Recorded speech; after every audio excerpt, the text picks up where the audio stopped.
Good morning.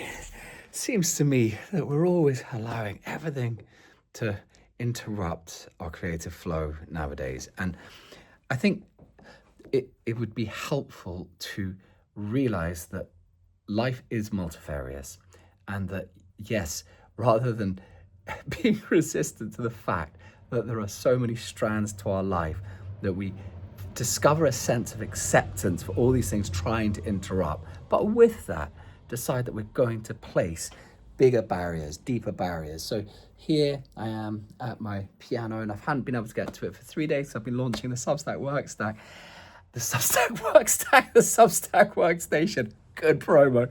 And I sort of woke up this morning and I thought, no, whatever happens as I launch this solopreneur business, it's like the success of it is not going to compromise my artistic path, because the reason that I'm going out on that path is that we have to deal with our temporal life.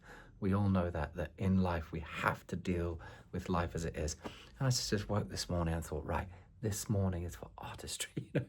I was going to do some practice, and I think just having not got to the piano for 3 days, like suddenly, and you appreciate that what you hear, just the simplicity of a moment. And I found it very moving just to kind of allow myself to give that space. And I broke it off for a moment because I wanted to check that everything was going okay, because it's like really important to me that with the sales side of putting out something that that I'm actually giving customer service. And it was a very strange thing, because breaking the artistic moment for the temporal moment and going, okay, it's raised this question of like, how am I going to manage this? And I realized that I need to put like really strong guardrails down. And I just managed to turn off the video. I hate doing things in 2 takes.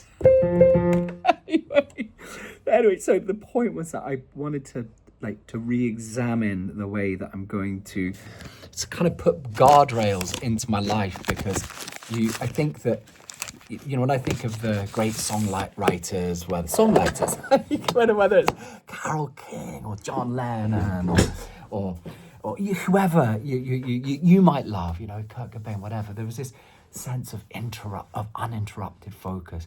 I think of Lennon when he was writing Strawberry Fields, and I can't remember the film that he was shooting, but he had some time out from the Beatles.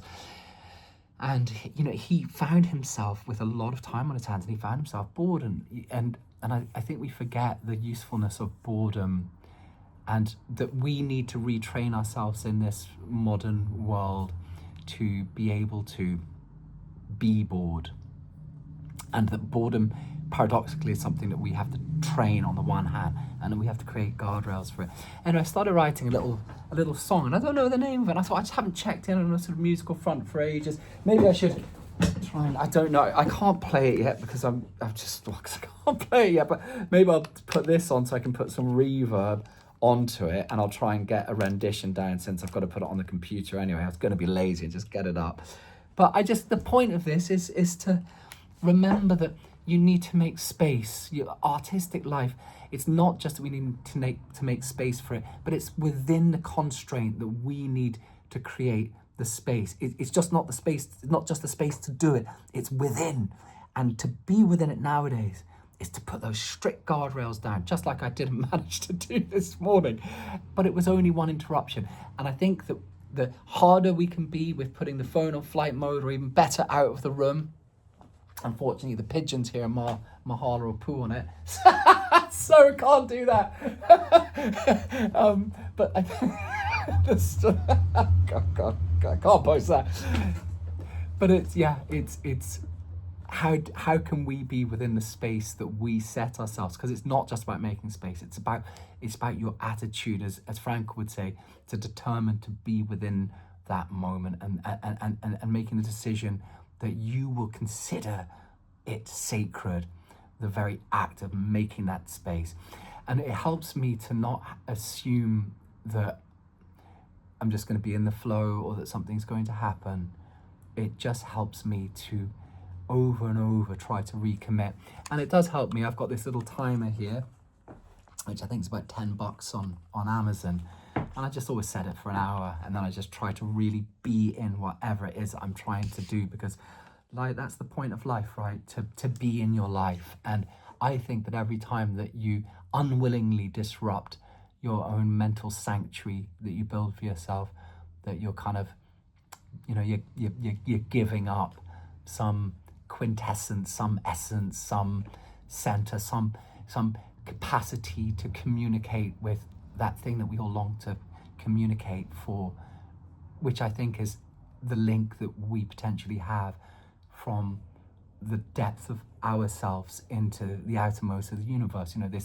This golden thread, this link to all things, and then art being the way that we can channel whatever it is that we discover within that conversation between one thing and the other. So please, if you're taking anything away from this, just protect it. And now I'm going to try and sing this song that I can't sing, that has no lyrics and it's got no batteries, so what can you do? All right, I'll see if I can get this together.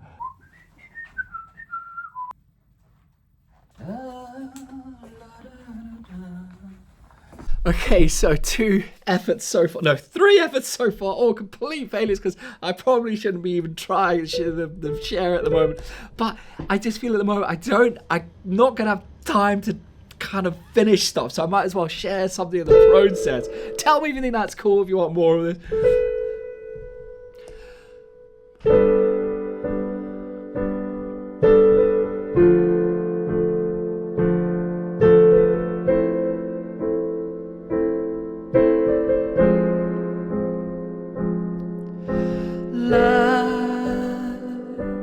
Life is a dream. You know the scream. You know the scream. You know that I love you. But in a dream, you know the scream. You know. Life is a dream, life is a dream, and I love you so, so in a way,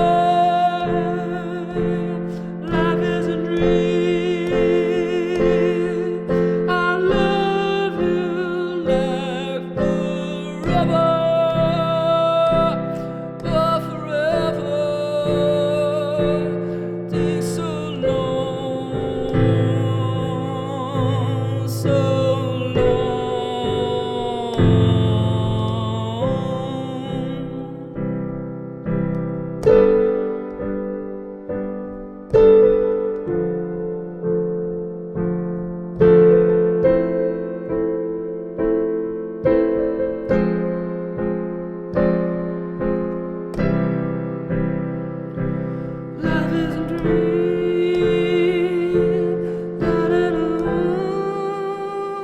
I messed it up, so we got that far. Big love you all.